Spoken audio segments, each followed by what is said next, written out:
யோசேப்புக்கு 13 வருஷத்துக்கு முன்னாடி 2 சொப்பனம் கொடுத்தார். இப்போ பார்வோனுக்கு ஒரே டைம்ல யோசேப்பு வெவ்வேறு நாள்ல பார்க்கறான். பார்வோன் ஒரே டைம்ல உட்கார்ந்திருக்கிறான்.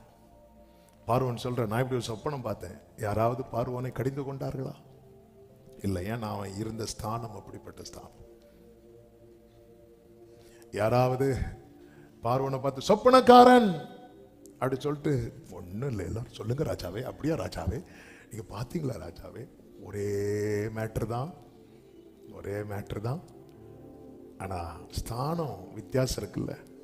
உங்க கையில நீங்க முத்த வச்சிருந்தாலும் டைமண்ட் வச்சிருந்தாலும் நீங்க ஈனப்படுத்தப்படும் போது அது இன்னொருத்தங்க பார்வைக்கு விலையா தெரியாது. ஆனா உங்களை உயர்த்தும் ஒரு நாள் வரும் பாருங்க. அன்னைக்கு நீங்க கையில அற்பமானது வச்சிருந்தாலும் இன்னொருத்தங்களுக்கு அது அற்புதமாய் தான் தெரியும்.